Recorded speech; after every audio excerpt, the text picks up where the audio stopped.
नमस्कार सबैमा, म हुँ पल सिंह खड्का। तपाईँलाई हाम्रो यस असै विशेष तयारी कक्षामा स्वागत छ। आज हामी कन्यागानतर्फको चाहिँ असैको कक्षाको चाहिँ विशेष कक्षा रहेको छ। यहाँ आउँदै गरेको साथीहरूलाई वेलकम छ। केही साथीहरू आउँदै गर्नुहुन्छ, त्यो बारेमा चाहिँ रहेको छ। जस्तो तपाईँहरूले इन्टरपोल कहिले स्थापना भयो, किन स्थापना भयो भन्दाखेरि जुन प्रथम विश्वयुद्ध भएको थियो, प्रथम विश्वयुद्ध पश्चात अस्ट्रिया भन्ने देश, एउटा युरोपको देश, त्यो देशमा चाहिँ के हुन्थ्यो भन्दाखेरि अस्ट्रिया भन्ने देशमा चाहिँ बाहिरी देशका लडाकुहरू अथवा प्रथम विश्वयुद्धपछि आएर चाहिँ त्यो देशमा नराम्रो गतिविधि गर्ने, लुटपाट मचाउने, चोरी डकैती गर्ने, अनि गरिसकेपछि अर्को देशमा लुकिछिपी भाग्ने गरेको चाहिँ पाइन्थ्यो है। त्यति बेला त्यो हुन्थ्यो। यो कहिलेको कुरा भन्दाखेरि सन्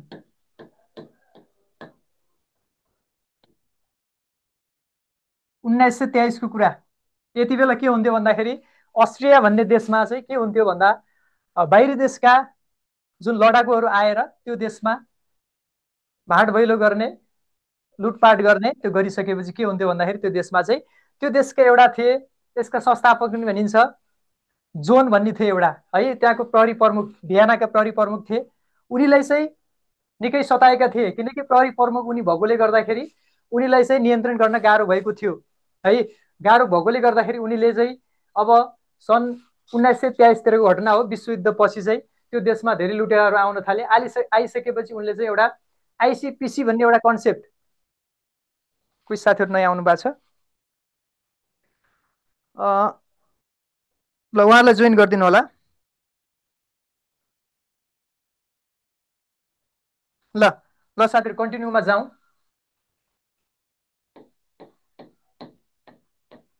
संस्थापक है,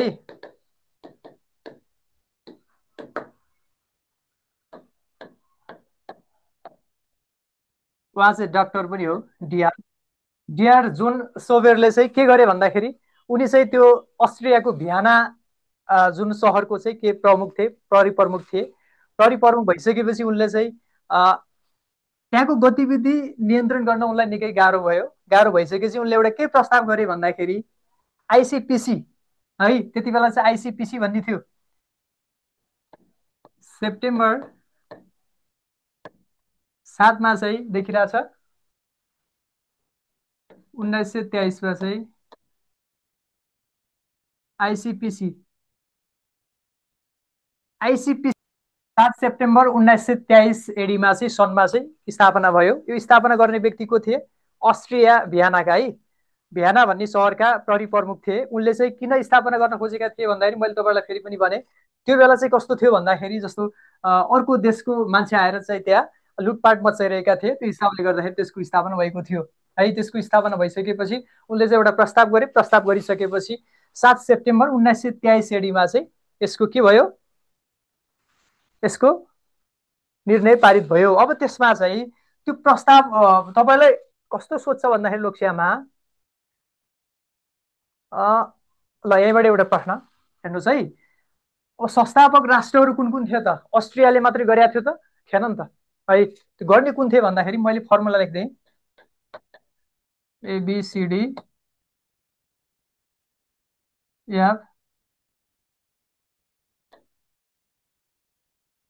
20वटा राष्ट्र थिए जुन इन्टरपोलको आइसिपिसी, त्यतिखेर इन्टरपोल भन्थेन, म अहिले आउँदैछु तपाईँलाई इन्टरपोल कतिखेर भनियो भन्दाखेरि सुरुवाती चरणमा 7 सेप्टेम्बर 1923 एडीमा चाहिँ यसको पनि सुरुमा भने मैले।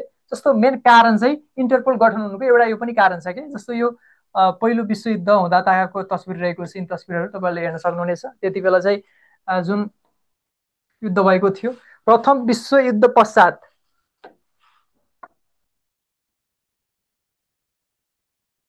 अपराध नियन्त्रण र अपराधी खोज्न सहयोग गर्ने अन्तर्राष्ट्रिय प्रहरी संस्था हो होइन। इन्टरपोल भने चाहिँ तपाईँले कसरी बुझ्नु पर्यो भन्दा तपाईँलाई डेफिनेसन त सोध्दैन यहाँ है, डेफिनेसन त सोध्दैन तपाईँलाई, तर जिकेमा यसो सेवामा काम लाग्न सक्छ।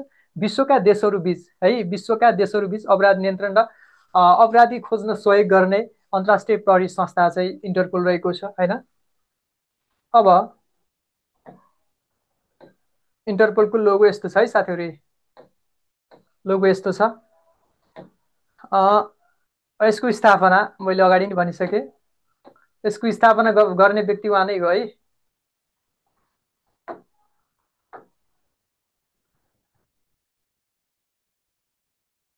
ल यसको स्थापना गर्ने व्यक्ति उहाँ नै हो। यसको स्थापना कहिले भएको थियो? 7 सेप्टेम्बर 1923मा चाहिँ भएको थियो। कहाँ भएको थियो भन्दाखेरि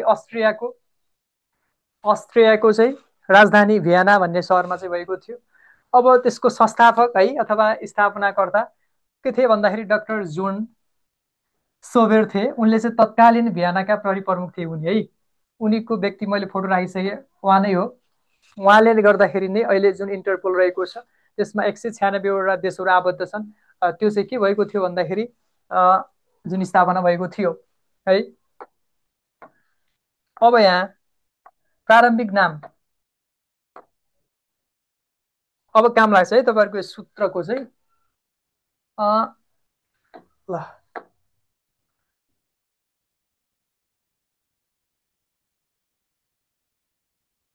प्रारम्भिक नाम के थियो भन्दाखेरि इन्टरनेसनल क्रिमिनल पुलिस कमिसन आइसिपिसी चाहिँ भनिन्थ्यो त्यति बेला होइन, यो भनिन्थ्यो त्यति बेला।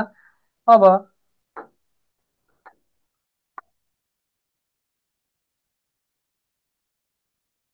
संस्थापक राष्ट्रहरू कुन थिए? यहाँ जस्तो अस्ट्रिया नै थियो, बेल्जियम थियो, डेनमार्क थियो, इजिप्ट थियो, फ्रान्स थियो, जर्मन थियो, ग्रिस थियो। अब त्योभन्दा पहिला यो सूत्र प्रयोग गर्ने सबै याद गर्न सकिन्न होइन।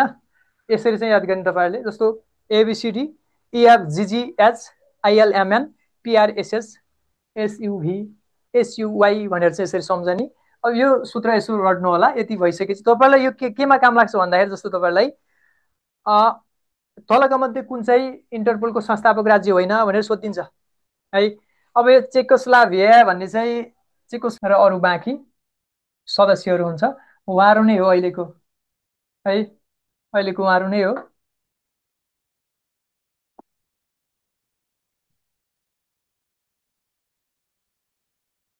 अध्यक्ष उपाध्यक्ष 3जना 9 प्रतिनिधिहरू मिलेर बनेको हुन्छ होइन। हाम्रो संविधानमा त्यही व्यवस्था गरेको छ। जस्तै अहिले हामी जुन इन्टरपोलको पनि एउटा संविधान छ, त्यो संविधानको बारेमा पनि कुरा गर्छौँ। संविधानमा के भनेको छ भन्दाखेरि मुख्य सचिव चाहिँ दोहोरिन मिल्छ तर अध्यक्ष दोहोरिन मिल्दैन भनेको छ। तसर्थ पहिलो चाहिँ उनी रहेका छन् कुन देशका, कतिसम्म कार्यकाल, ठिक छ। दोस्रो तेस्रो पनि तपाईँले जानिराख्नु होला, 8औँसम्म अरू पनि छन् यहाँ।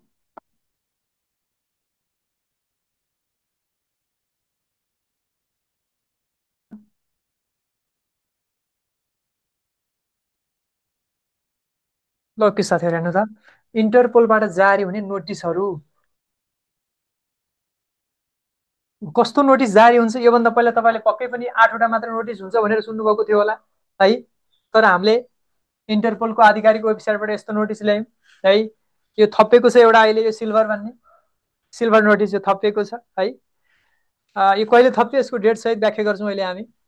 जस्तो यहाँ इन्टरपोल नोटिसहरू रेड नोटिस रहेको छ, yellow notice, blue notice, black notice, त्यसै गरी यहाँ green notice, orange notice, purple notice, silver notice र एउटा इन्टरपोल एउटा UN security council special notice भन्ने हुन्छ, त्यो जारी गर्छ। अब यसको प्रतिको काम के हो यहाँ अलिकति स्पष्ट बुझेको रहेनछ।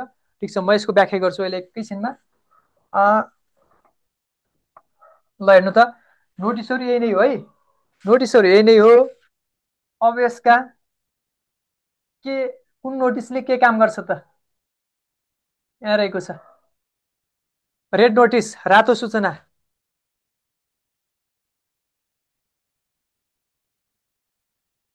रेड नोटिसले चाहिँ फरार अभियुक्तको खोजी र पक्राउका लागि अन्तर्राष्ट्रिय अनुरोध गर्छ। जस्तो नेपालबाट कुनै अपराधी भाग्यो है, कुनै अपराधी भागेर चाहिँ बाहिर देशमा लुकी छिपेर बसेको छ भने चाहिँ त्यसको खोजी र पक्राउको लागि चाहिँ रेड नोटिस नेपाल प्रहरीको इन्टरपोल शाखाले काट्नुपर्छ है।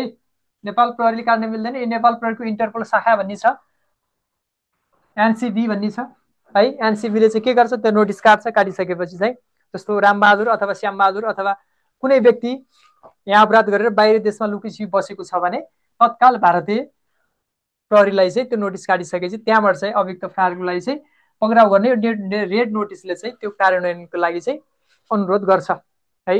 अर्को रहेको छ निलो सूचना। यो निलो सूचनाको अर्थ के हो त? ब्लू नोटिस व्यक्तिको पहिचान स्थानमा गतिविधिबारे जानकारी सङ्कलन गर्ने